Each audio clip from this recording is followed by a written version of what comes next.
നമസ്കാരം. മുൻ മന്ത്രിയും CPIM നേതാവും സർവോപരി കവിയുമായ ജി സുധാകരൻ പണ്ടൊരു കാലത്ത് പോസ്റ്റർ വോട്ടിൻ്റെ കവറിലിട്ട ഭാവനകളെല്ലാം കവറ് പൊട്ടിച്ച് പുറത്ത് ചാടിയിരിക്കുകയാണല്ലോ. അതിനു പിന്നാലെ കള്ളവോട്ടുകളുടെ കുഴി മാന്തി നോക്കുകയാണ് രാഷ്ട്രീയ നേതാക്കളെല്ലാം. തങ്ങൾ തോറ്റത് ഇത്തരത്തിൽ കൃത്രിമം ചെയ്തിട്ടാണെന്ന് അവകാശപ്പെട്ട് നിരവധി കോൺഗ്രസ്സുകാരാണ് രംഗത്തെത്തിയിട്ടുള്ളത്.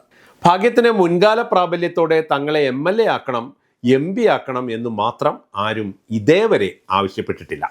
കള്ളവോട്ടുകളുടെ ആൾവഴി അന്വേഷണവും നാൾവഴി അന്വേഷണവും നടക്കുന്ന നാളിൽ ചില കള്ളവോട്ട് തമാശകൾ കേട്ട് ചുമ്മാ വെറുതെ ഒന്ന് അന്തം വിട്ടാലോ.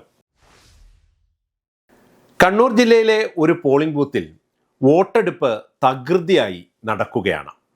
അപ്പോഴാണ് ആമിന ഉമ്മ വോട്ട് ചെയ്യാൻ എത്തിയത്. വോട്ട് ചെയ്ത് ബൂത്തിൽ നിന്ന് പുറത്തിറങ്ങിയ ആമിന ഉമ്മ ആദ്യം ചെയ്തത് പർദ്ദയുടെ പോക്കറ്റിൽ നിന്ന് ബീഡിയെടുത്ത് തീ കൊളുത്തുകയായിരുന്നു. മറ്റുള്ള വോട്ടർമാർ അന്താളിച്ചു പോയി. എല്ലാവരുടെയും നോട്ടം തന്നിലേക്കാണ് എന്ന് മനസ്സിലാക്കിയപ്പോഴാണ് ആമിന ഉമ്മയ്ക്ക് പരിസരബോധം ഉണ്ടായത്. ചമ്മൽ അടക്കി ആമിന ഉമ്മ ബീഡി ആഞ്ഞാഞ്ഞു വലിച്ചുകൊണ്ട് നടന്നുപോയി. യഥാർത്ഥ ആമിന ഉമ്മമാർ ഏറെ കാലമായി ഗൾഫിലാണ് എന്ന് മനസ്സിലാക്കുന്ന ഇത്തരത്തിലുള്ള അപര ഉമ്മമാരുടെ കാലം കൂടിയാണ് തിരഞ്ഞെടുപ്പ്. അതുകൊണ്ടാണ് ഇതിനെ തുരന്നെടുപ്പ് എന്നുകൂടി വിളിക്കുന്നത്. കണ്ണൂർ ജില്ലയിലെ പേരാവൂർ മണ്ഡലത്തിൽ തിരഞ്ഞെടുപ്പ് പുരോഗമിക്കുകയാണ്. ഉച്ച കഴിഞ്ഞ സമയത്ത് പോളിംഗ് ഉദ്യോഗസ്ഥൻ പേര് വിളിച്ചപ്പോൾ തൂവെള്ള മുണ്ടും കറുത്ത ഷർട്ടുമിട്ട് കറുത്ത കണ്ണട വെച്ച് ഒരാൾ മുന്നിലെത്തി. പോളിംഗ് ഉദ്യോഗസ്ഥനെ മാറി മാറി നോക്കിയ വോട്ടറുടെ ചുണ്ടിൽ ചിരി വിടർന്നു. ഈ സമയം ഒരു പാർട്ടിയുടെ പോളിംഗ് ഏജന്റ് ചാടി എഴുന്നേൽക്കുന്നു.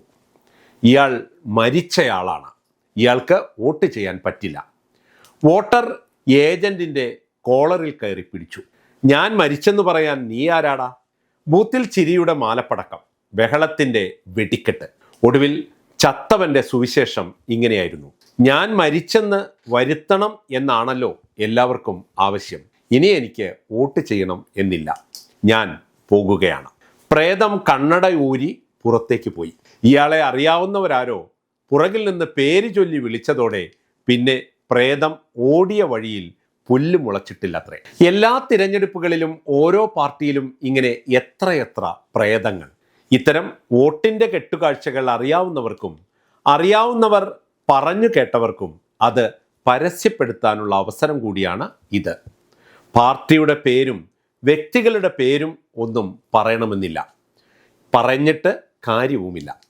ജനാധിപത്യത്തിലെ ഇത്തരം തമാശകളും ആളുകൾ അറിയേണ്ടതല്ലേ? എല്ലാവരും കൂടി ചിരിക്കേണ്ടതല്ലേ?